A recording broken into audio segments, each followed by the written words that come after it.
this little thing off the ping pong ball, and it was glued onto it. It was really I spent so many hours on it, and Dulon was convinced that he could hear the difference between Stiga ping pong balls and Chinese ones. And I tell you, it is very difficult to take a table tennis ball and cut out a slice of it that is so precise that it will fit in there. So I had to make this little machine and the mold and everything. And I was standing there so many nights and making these things. And finally we found somebody that would do it. But we went really to great lengths to design that. Okay, I'll tell you some general things about our speakers. I mentioned phase before. And phase and time alignment are things that are very much connected. And you know that many speakers you see, the idea with time alignment is of course that there's the same distance to all the drivers. There are basically three ways you can do it. This is the traditional speaker, and here you have all the drivers, and then we shoot like that. You sit here. Then there's the people who say, oh, that's not good, because the distance here to there is different from the distance to there, because this is flat, right? So this angle, there's a longer distance. Then some would say, okay, we make a speaker looks like that, because then we can make an axis that look like that, so all the drivers, will be on the same line. But that is shooting like that, and it cannot be any different. A lot of time you shoot up into the ceilings and you get reflections back. So if you want to make it the Dulon way, you will make a curve like that, and here you have the tweeter, and then you will have exactly the same distance to each and every one of the drivers.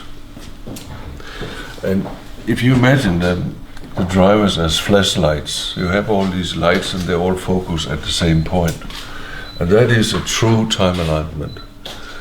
And it's also very efficient in the sense that when you have drivers that are facing directly at you, just shooting directly at you, you get absolutely maximum headroom out of it.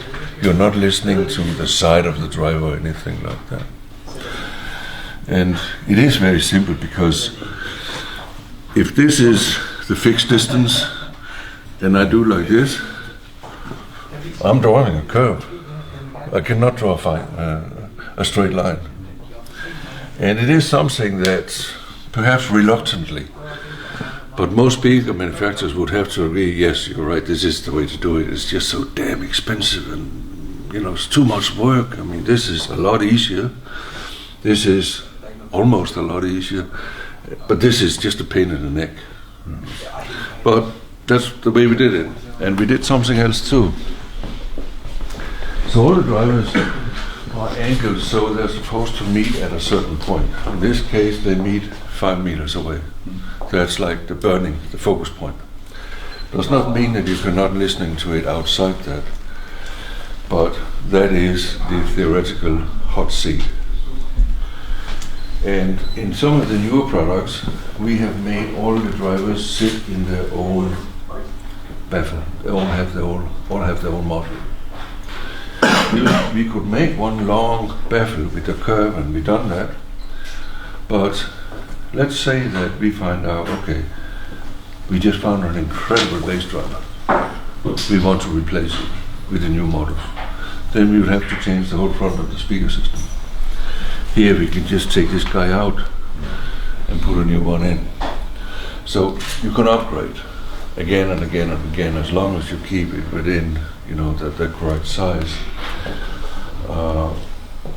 You would never be able to do that. Well, you could do that if it was one big one. You just have to pay an awful lot of money to do that. Also makes service much simpler. Of course, inside it, there's a lot of separating walls that is applying this stiffness to the cabinet. These have their own chambers for the tweeter we're using an EMT driver from Germany, from Mundorf, which is a very high frequency driver, and I happen to like Gryphons because they're fast, they're very airy, there's very little distortion on them. And it's actually also an easy speaker to drive. We have the amplifiers that would drive everything.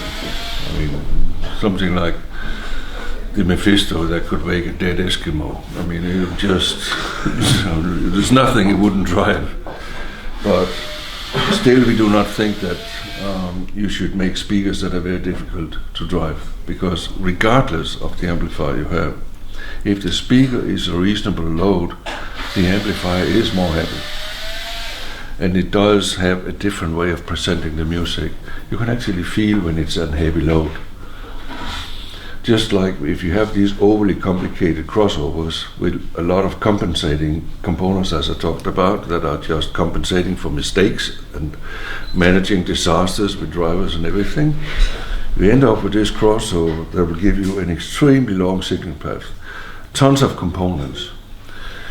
And it can act like a sponge. It's like it's sucking out the energy out of the music, the way it plays. I mean, everything measures well, sounds nice, but it's just, there's no life in it. And that's why, and I won't mention any names, but in high end you hear a lot of speakers, you sit down, you listen to it, oh, well, that's a nice soundstage, oh, wow, that is smooth, and that is, it's just boring. Nothing happens. And music is supposed to be exciting. And that is important for us to make speakers that makes that come across. And I think that we manage that. And it goes for all the speakers. And like with all the other Gryphon products, our speakers, they are made to the same philosophy. We have our own ideals. So if you like one of them, you'll probably like the other ones too. Or if you hate it, you'll hate all of them. That's just how it is. It's honesty, it's not arrogance or anything like that. We just believe that the way that we do it is the right way to do it, and we stick to it. And then we accept that there are people that may not agree with us. That's just how it is.